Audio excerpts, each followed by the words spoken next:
চাঁপাইনবাবগঞ্জ তাদের একটা অস্ত্র সরবরাহের একটা ঘাঁটি। সীমান্ত দিয়ে অস্ত্র এনে মজুত করছে বিএনপি, গুরুতর অভিযোগ ওবায়দুল কাদেরের। পুলিশি বাধায় বাংলা মোটরেই আটকে গেল নূরের দলের নির্বাচন কমিশন ঘেরাও কর্মসূচি। বাংলাদেশের মানবাধিকার ও গণমাধ্যমের স্বাধীনতা নিয়ে আবারও উদ্বেগ প্রকাশ ইইউ এর। এবং বাংলাদেশে সুষ্ঠু নির্বাচনের কথা আবারও জানিয়ে দিল যুক্তরাষ্ট্র। এতক্ষণ শুনছিলেন প্রধান প্রধান সংবাদের শিরোনামগুলো, এবার বিস্তারিত। ২৭ জুলাই নিয়ে উত্তেজনার মধ্যে বিএনপির উপর গুরুতর অভিযোগ এনেছে আওয়ামী লীগের সাধারণ সম্পাদক ওবায়দুল কাদের। তিনি বলেছেন, সীমান্তের এপার থেকে খবর পাচ্ছি অস্ত্র কিনছে বিএনপি। চাঁপাইনবাবগঞ্জ তাদের অস্ত্র সরবরাহের একটি ঘাঁটি। আগ্নেয়াস্ত্র এনে তারা মজুত করছে। তারা জানে গণশক্তি জনশক্তি নয়। তারা মনে করে অস্ত্রশক্তি হলো আসল শক্তি। বঙ্গবন্ধু অ্যাভিনিউয়ে আওয়ামী লীগের কেন্দ্রীয় কার্যালয়ে এক সভায় এসব কথা বলেন ওবায়দুল কাদের। আওয়ামী লীগের সাধারণ সম্পাদকের সঙ্গে সহযোগী সংগঠনগুলোর সভাপতি, সাধারণ সম্পাদক এবং ঢাকা মহানগর উত্তর দক্ষিণ ও ঢাকা জেলা আওয়ামী লীগের সভাপতি, সাধারণ সম্পাদকদের মতবিনিময় সভা অনুষ্ঠিত হয়। ওবায়দুল কাদের বলেন, এদেশে যারা ক্ষমতায় ছিল, এই মাটি থেকে জনগণের কাছ থেকে জনগণের সমর্থন নিয়ে একজন কি ক্ষমতায় এসেছে? জিয়াউর রহমান বলেন, এরশাদ বলেন আর খালেদা জিয়া তাদেরই উত্তরাধিকার। তাদের জনগণের উপর আস্থা নেই। তারা জানে নির্বাচনের ফলাফল কি হবে। আওয়ামী লীগ সাধারণ সম্পাদক বলেন, বিদেশিদের কি করে বোঝাবো যে বিএনপি এমন একটি দল, সেই দলকে গ্যারান্টি দিতে হবে নির্বাচন হলে তারা জিততে পারবে। তাদের জয় সুনিশ্চিত। এই গ্যারান্টি না দিলে তারা কখনো চলমান নির্বাচন ব্যবস্থার প্রতি আস্থাশীল হবে না। কাজে আমাদেরও চোখ কান খোলা রাখতে হবে। তিনি আরও বলেন, আমরা চাই সংঘাতমুক্ত, শান্তিপূর্ণ, অবাধ, সুষ্ঠু একটা নির্বাচন। এটা আমাদের জাতির কাছে প্রতিশ্রুতি। সেই লক্ষ্যে নির্বাচন কমিশন তো ইন্ডিপেন্ডেন্ট করেছি। শেখ হাসিনার কারণে নির্বাচন ব্যবস্থা আজকে প্রধানমন্ত্রীর অফিসের অধীনে সাব অফিস নয়, নির্বাচন অফিস এখন একটা স্বাধীন অফিস। স্বাধীন নির্বাচনের জন্য পার্লামেন্টে একটা আইন পাশ হয়েছে। এই ইনিশিয়েটিভ প্রধানমন্ত্রীর। এই একটা বিষয়ে ২০০৯ পূর্ববর্তী এবং ২০০৯ পরবর্তী এই দুইটিকে মিলিয়ে দেখতে হবে। নির্বাচন ব্যবস্থায় কারচুপি, জালিয়াতির কোনো সুযোগ নেই। কম্বোডিয়ার নির্বাচন প্রসঙ্গে ওবায়দুল কাদের বলেন, একটা আন্তর্জাতিক সংবাদ দেখে অনেকে আনন্দিত। কম্বোডিয়ায় নিষেধাজ্ঞা দেওয়া হয়েছে। কম্বোডিয়ায় বিরোধী দল অংশ নেয়নি, সেজন্য নিষেধাজ্ঞা হয়েছে। এখানেও যদি বিরোধী দল অংশ না নেয়, সেটা কার অপরাধ? এতদিন যার মুখ চোখ শুকিয়ে গিয়েছিল, এখন আবার গলায় পানি এসেছে। ফখরুলের গলায় এখন অনেক পানি। দেখতে মনে হয় অনেক ভালো মানুষ, অথচ মুখে এত বিষ। কি বাজে ভাষায় বক্তৃতা করেন।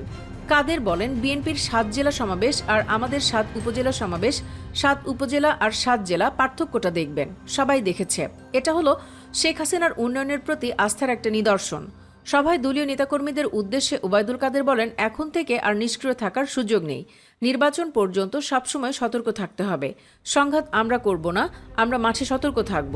সংঘাত যারা করতে আসে তাদের আমরা প্রতিহত করব। তারা খালি মাঠ পেলে সংঘাত করবে, এটা সবাই জানে। সেই প্রস্তুতি তারা নিচ্ছে। এদিকে ঘোষণা দিল নির্বাচন কমিশন ঘেরাও তো দূরের কথা, ধারে কাছেও যেতে পারল না নুরুল হক নূর ও তার দলের নেতাকর্মীরা।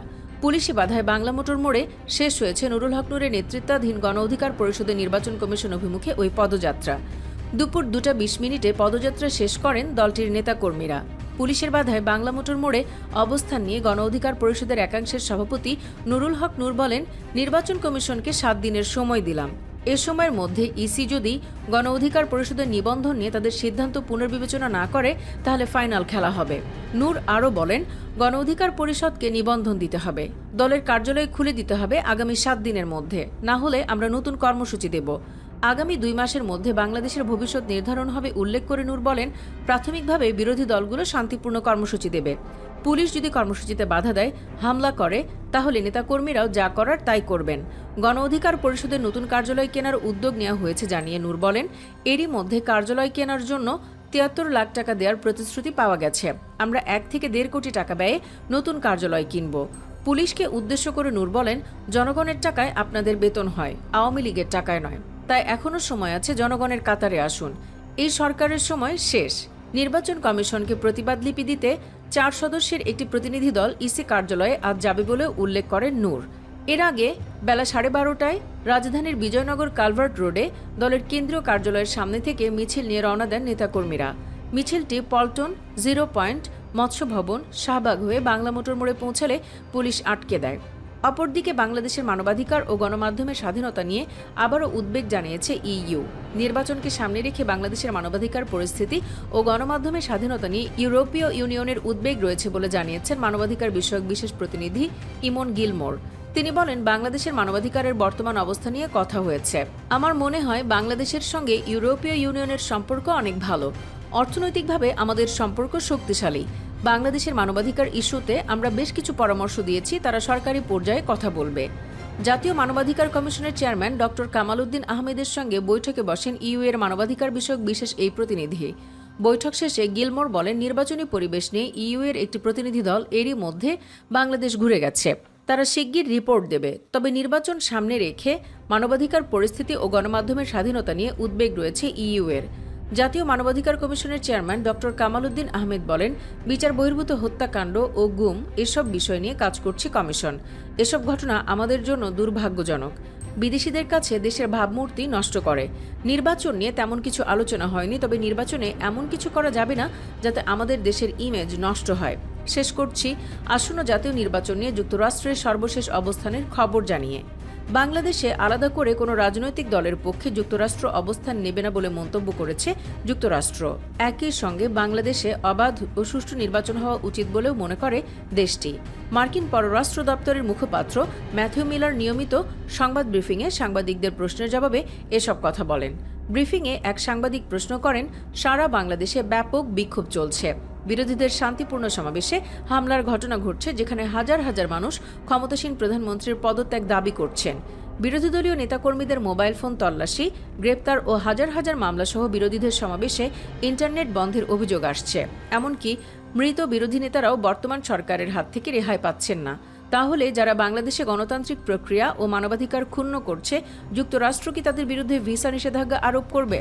ম্যাথিউ মিলার বলেন, পররাষ্ট্রমন্ত্রী অ্যান্টনি ব্লিকেন গত 24 মে ভিসা নীতি জারি করার সময় স্পষ্ট করে বলেছিলেন, বাংলাদেশের গণতান্ত্রিক নির্বাচন প্রক্রিয়াকে ক্ষুণ্ণ করার জন্য দায়ীদের বিরুদ্ধে এই ভিসা বিধিনিষেধগুলো প্রযোজ্য হবে।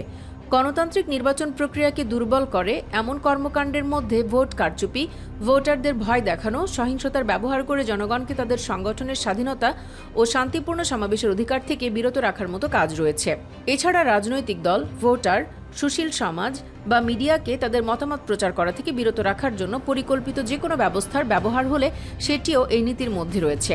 মার্কিন পররাষ্ট্র দপ্তরের এই মুখপাত্র বলেন, সাধারণ নিয়ম হিসেবে গণতান্ত্রিক সমাজে স্বাধীনভাবে সবাইকে তাদের ভূমিকা ও দায়িত্ব পালন করার সক্ষমতাকে সমর্থন করা উচিত।